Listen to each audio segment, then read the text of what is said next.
Hey, my name is Yolanda, and welcome to Frank Factualities, the podcast.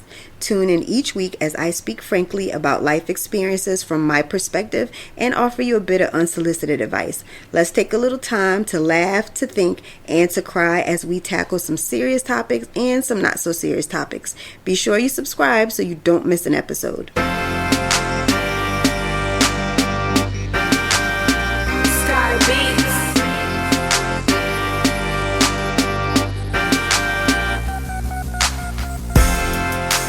Hey, welcome to Frank Factualities, the podcast. My name is Yolanda. Thank you for tuning into my show for another week and joining me for another episode.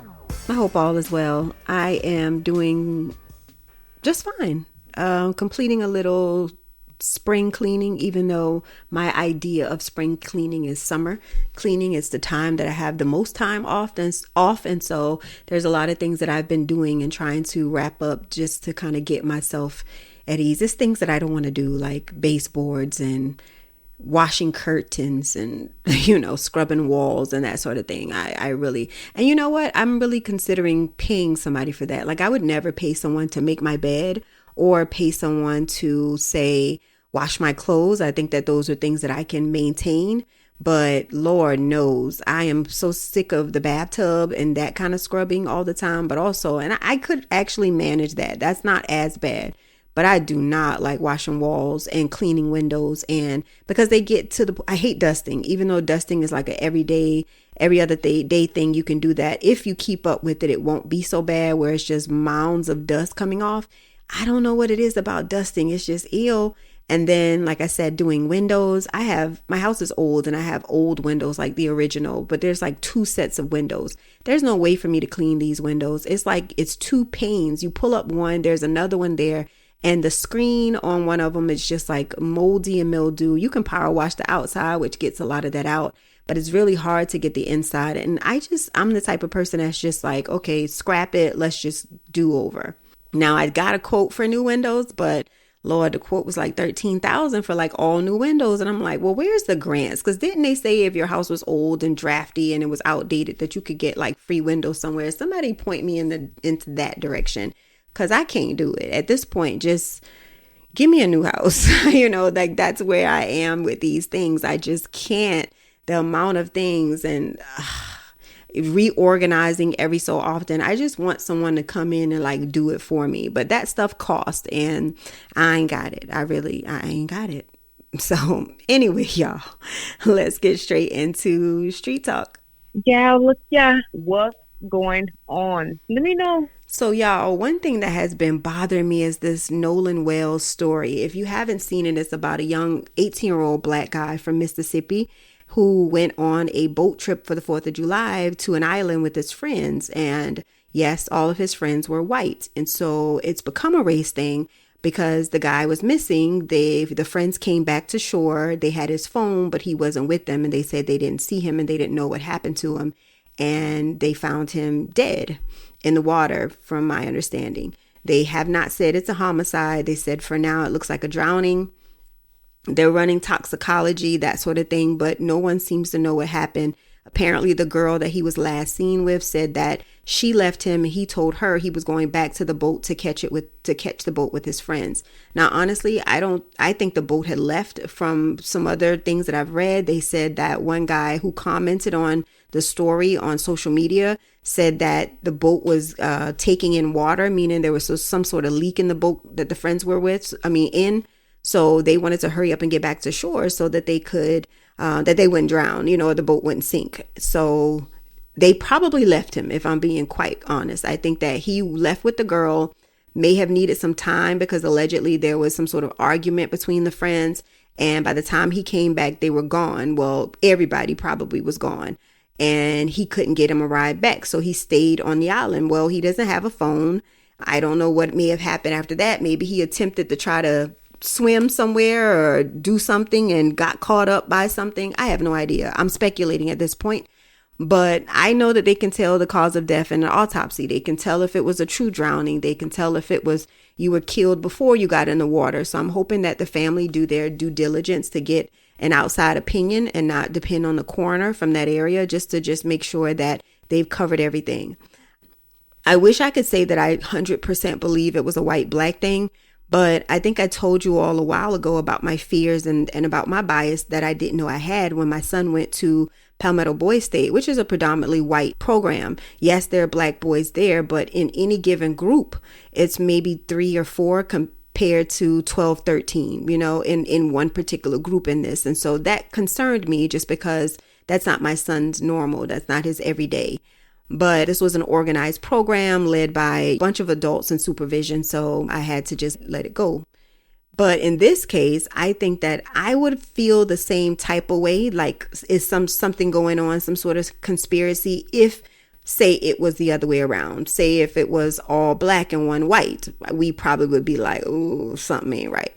I think if it was all male and one female, we'd be like, oh, they did something to that girl. If it were all girls and one guy, well, what the boy did. You get what I'm saying? I think that because he was the anomaly, no matter what, it was going to be something. It just depends. But we could say that in any circumstance. Does it look bad? Absolutely, it does look bad. But I, regardless of race or gender, want my friends to be my friends. If you are genuinely my friend, there's no way you would have left me. There was no way even if we're mad, we would just be mad on this boat, but let's go. We came together, we leave together. And we as adults know that when we're planning trips with people, we only go with people we trust because we're in a foreign place and we don't want anything to happen to us. So we want to be with people that we trust, and that if something does go down, you know that these people have your back. If you with people that you don't think gonna have your back, then you don't need to go with them. Number 2, my son's a loner and I understand who he is. And so I have to go the extra mile to explain to him he can't be by himself in certain situations. So he likes to just go to parties by himself. He'll just get in his car. Okay, I want to go to this party. I'm going.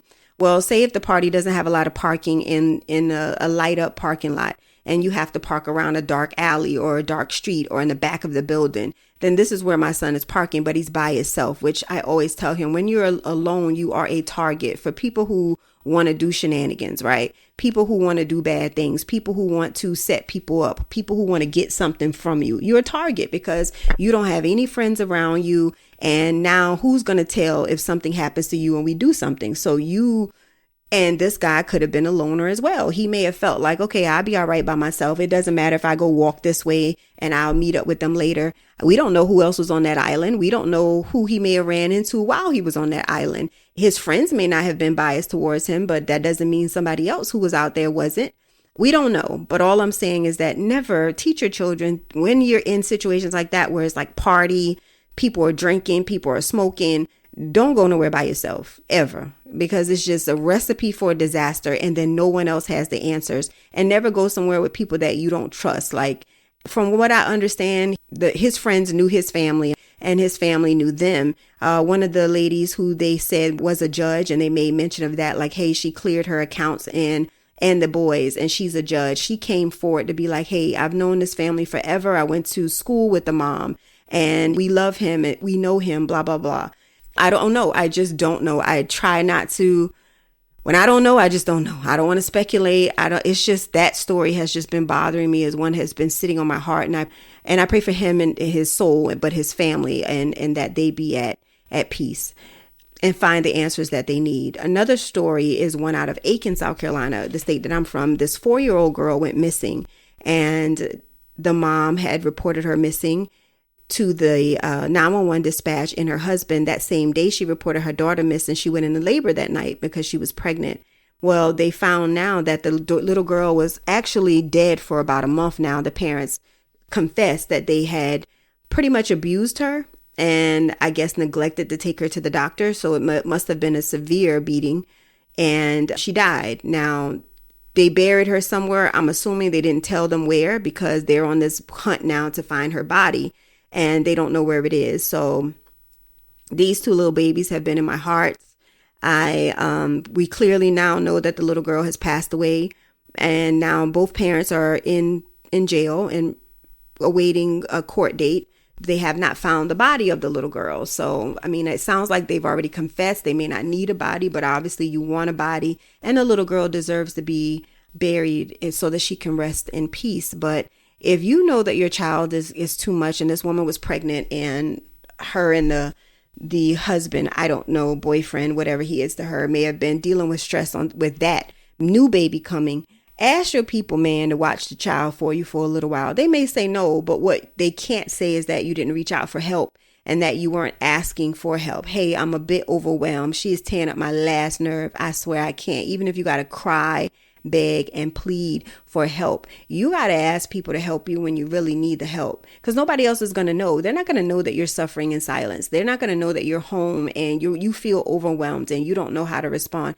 Even if you know that they're going to say no, like I said, reach out, tell them, well, ask somebody else. See, even if they get the little girl for an hour or 2 hours, just expressed upon them how hard it is for you. And then ask the agencies for help and support. By that, I mean Department of Social Services. Maybe you have someone that helps out families. Maybe you have an organization that helps with daycare. Put a little girl, see if you can get some vouchers or something to put her in a daycare. See if there's any free summer programs in your area where they'll keep the little girl up until, a certain time of the day. So now at least for a certain time in the day, you got a little break. I think the little girl was 4. So you just gotta, you gotta ask for help when you need it, because again, nobody's going to know that you're suffering. Nobody's going to know that you need help unless you say something. But we had a job to do, guys. It's to protect our children. It's definitely not to harm them. And in both cases, the young man was 18. So the parents, he was off at college or heading to college. And it really wasn't much they could do to say, hey, you're not going to go with your friends, especially, the friends that he's had for a while. But you can definitely coach them up so that they understand the importance of having people around you that love and care for you, and also the fears and the dangers of being alone in situations like that. And when it comes to the little baby girl, it wasn't nothing a 4-year-old can do. She was at the mercy of her parents, and that's sad. I just wish that the people around these adults, especially if they had already witnessed that maybe they were abusive, said something and offered to give them some sort of break or relief if they needed that. So prayers not for their family, I mean the mom and daddy, because they did this, but I pray for the young girl's soul. But I know she's resting in heaven in God's arms, because she's just an innocent angel. So I hate to end that street talk on a sad note, but yeah, those are the 2 things that have been on my mind, y'all. So, I wanted to talk about it. But as I've been sitting here for the summer, my cousin had been trying to get us to have a little get together. And this was around the 4th of July week, right? And everybody, my husband and I were going to do it, and so was another cousin. But this was like last minute, like, okay, 4th of July, you already know these are holiday rates. Number 2, we were like 1 week ahead of planning it. So it was very last minute. And because it was so many of us, we would have had to get an Airbnb or multiple hotel rooms. And so she created this like wish list on Airbnb, and we had to go in and kind of find whatever we wanted. So we did that. Everybody hearted which space they wanted. All of us did different ones. Long and short, the trip never happened. One of my cousins and her husband, and they have one son that's still in the house. They backed out saying, hey, it's last minute. Plus I found out I got to work one of these days. So yeah, we're going to back out. Well, my cousin's husband was going to be the only guy that would have been there with my husband. So he was like, I don't want to be there. Just me. I'm the only guy. Like, nah, then I become the do boy. So he decided like we shouldn't go either. So we backed out. Now, my cousin is the only one that has been keeping the family together, or trying, at least, like trying to do these things. Now, my mom's side, we've never really had a family reunion, like a true family reunion where we know our lineage. I don't think they really know everybody. My grandmother was very secretive. I'm on Ancestry, but not all of my aunts. My mama isn't either. That's something I do want to do. I want to get her an Ancestry, but I don't think it matters unless her sisters are going to do it with her. But I feel like it's important so that we all know like where we stand and whether each other's are siblings and how all of that works. So I'm hoping that the siblings that are still living are willing to do one, but them things ain't cheap. So it's like $100 a pop. So I ain't trying to spend $500-$600 just to get everybody some DNA tests, but it really did help my father. And I hope that I could do the same for my mother's side so that we can appropriately have some sort of family reunion where we know our extended family, because I really don't know anybody outside of my aunts and cousins. I don't know who else we may have been related to, but obviously I know we're related to other people. And I can see that on Ancestry, but because my mom doesn't know her dad, because my father doesn't know his dad, sometimes it's hard to match and see who's related to who. I can tell, but they don't know who these people are. So we don't have any way of kind of connecting them. So anyway, that's another story. But what I want to get at is I think that my age, and I'm going to say maybe 30 to I'm 45. So 30 to 45 and probably older. We're stuck in this little gray area right now in life. So we have it a little bit better than our parents did, and definitely better than their parents, in that we're still young and we still look young and we still move young. But because of that, we've lost a lot of traditions that we grew up with. For example, I was always at my aunt's house. Me and my cousins spent the night at all of our aunt's house, and we rotated. One weekend it may be at this auntie's house. Next weekend was that. We always had cookouts. The uncles were on the grill. Well, we're aunties and uncles now, and nothing is happening. Like, I can't say that they don't do it, but not really. And if they do, it's just for their immediate family. It's not like we're inviting all of the people over. It's not like the cousins are spending the night like we used to and going places. So they don't have stories. We're not creating these stories that we had growing up and the things that we did. We're just not doing it. Everybody wants to be to themselves. I feel like we as in the women want to still be Young Miamis and City Girls and Cardi B, and we still want to live our Megan Thee Stallion hot girl summer. But we've already had our time. We've been Foxy's and Lil Kim's. And at the end of the day, that was our era. And we had fun, in that these kids now are literally trying to recreate the fun that we once had. So I don't really know why we're stuck in this gray area of we still want to be young and we're not embracing our age. Like, we're going to wake up and we're going to be too old, but yet we're still depending on our parents to still do the cookouts and the Thanksgiving dinners and all of that. And then if we do host, guess what we're doing? We're catering. We done got so bougie. I'm not cooking all of that food. You know what I'm saying? I just want us to embrace our auntie era. And, you know, it's a lot of people that feel disrespected by being called auntie and uncle. They think that young girls are trying to make you feel, you know, they're trying to sun you, like they're trying to make you feel old, like, auntie, what are you trying to say? You know, I don't look my age. I don't really care. Like, it's not about that. Why can't we embrace getting older? Like, it's definitely better than the alternative. And I do want to be able to apply wisdom to the younger generation. And I want them to listen, and I want them to know that I have lived life and have experienced things, and that, girl, I already did what you did. I've already been through what you are going through. I've already traveled that road. So there's nothing new under the sun. The game doesn't change, just the players. And so I can't say that if I'm still trying to get my lashes done like them, I'm trying to lay my edges like them, I'm getting the same weave styles as them. I'm not saying you still can't look younger. If you want to dye your hair and do all of this, that's fine, but we're not their age. And I think that we need to embrace the things that our parents embraced at that age, and I'm only talking about when it comes to family, because I think, because again, we still want people to look at us and be like, oh, I didn't know you were in your 40s. You look like you still 20 something. You ain't got to act like it. You know what I'm saying? You still don't have to move like it. Your stuff should be together. You should have your affairs in order. You should have your life set up to where your kids are now starting to benefit from those good decisions that you've made, not still reaping the brunt of the bad decisions that you made, because you're still making decisions like you are still in your 20s. I just think that we owe that to our kids to grow up at this point. And I know that's a hard pill to swallow, but as I'm saying no to that 4th of July setup, and I'm sorry, y'all might hear wires moving around. I'm trying to plug up my computer while I'm talking.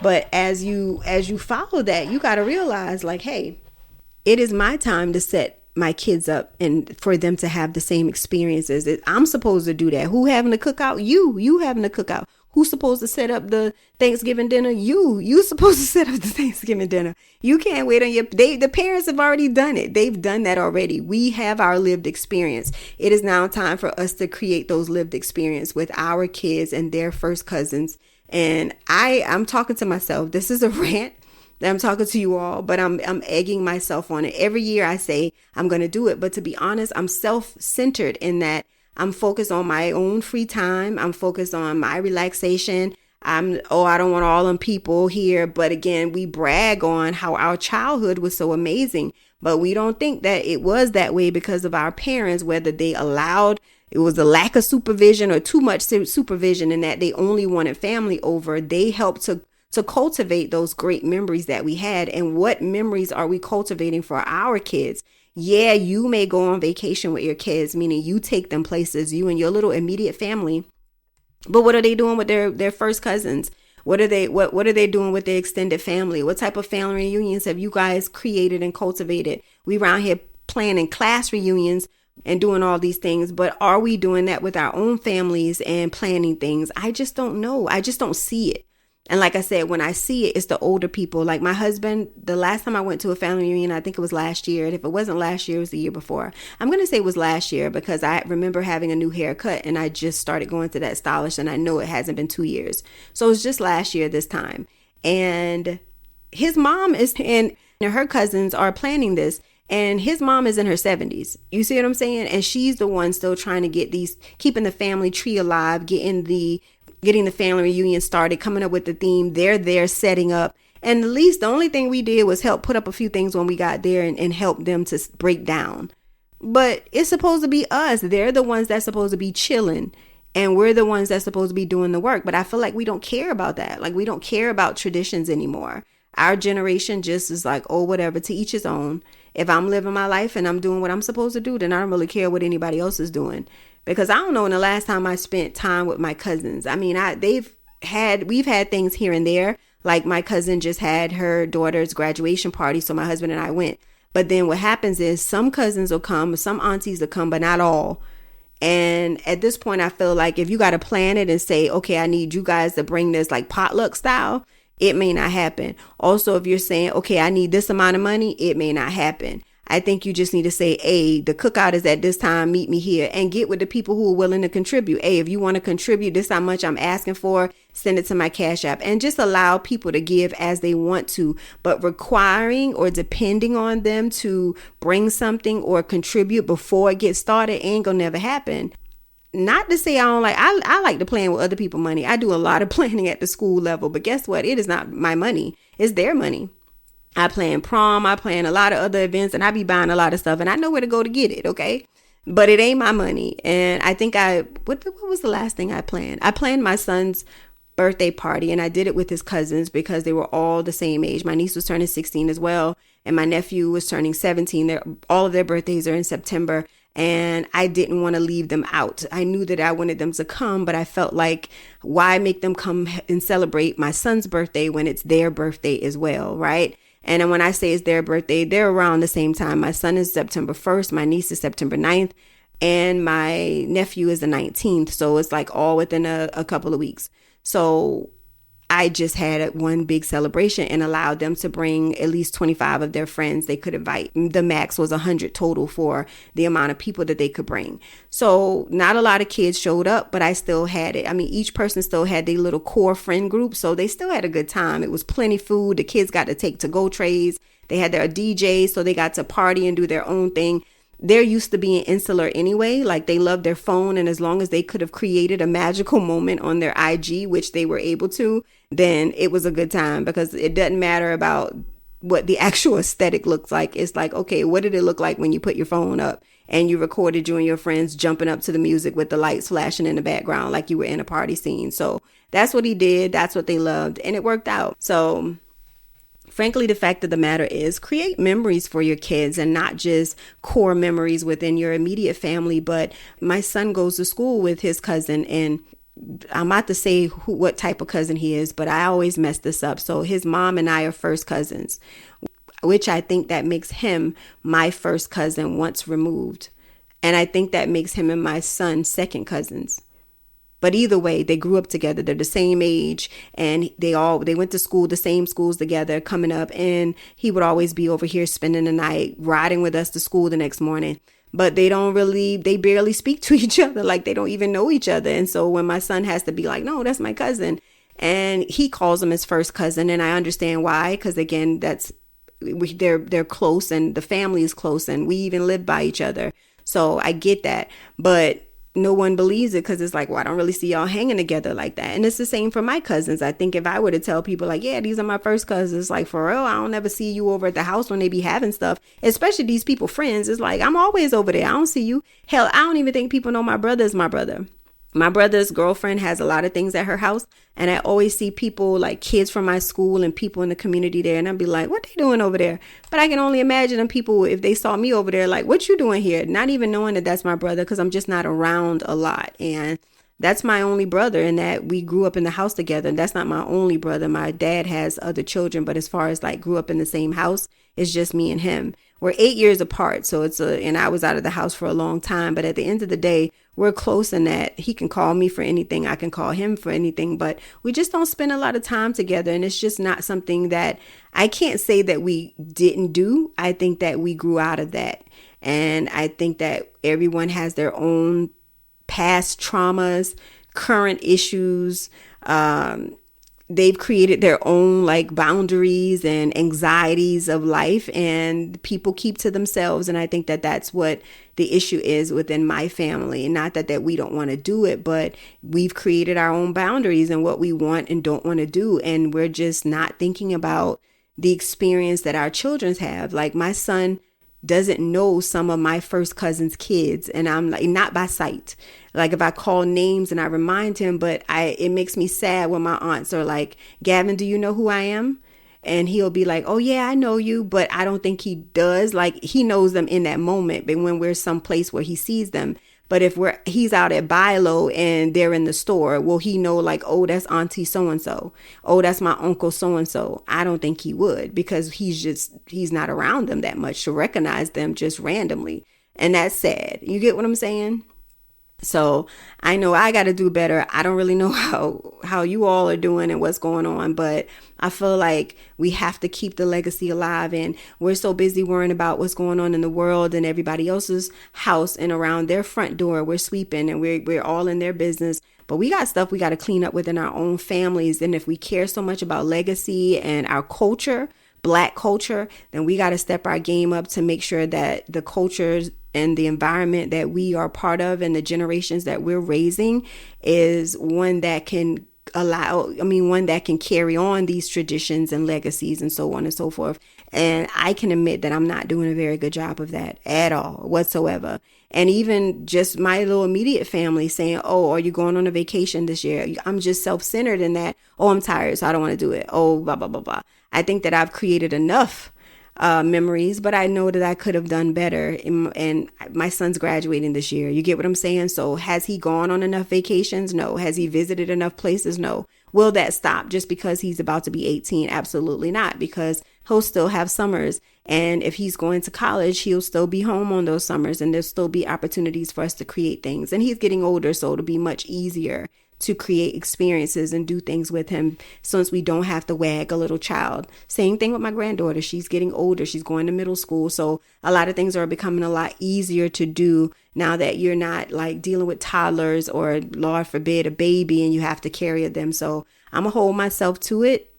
I hope that you all hold yourself to and think about your life and your living situation at the moment to see whether or not there are things that can be improved. And are you upholding some of the traditions that your grandmother, your great grandmother, and your parents instilled in you when you were younger? Are you doing some of those things? Are you not doing them? Are there things that you would like to do but maybe change? Is there a new tradition that you can create that your kids will continue, right? The older I get, the more I start thinking about these things. So, that's why I'm sitting here talking to you all about it. I don't know. I think it's something I need to write down. I think it's something I need to make a conscious effort to do. It needs to be planned, just like whatever you're planning to complete work tasks. This is something that has to be planned out, because I don't think if you plan it out, you're going to actually do it, because it's not something that you've normally been doing. So we just gotta do better and hope that we'll do that. But I don't have any more for you all. So until next time, I'll holla at y'all. Bye.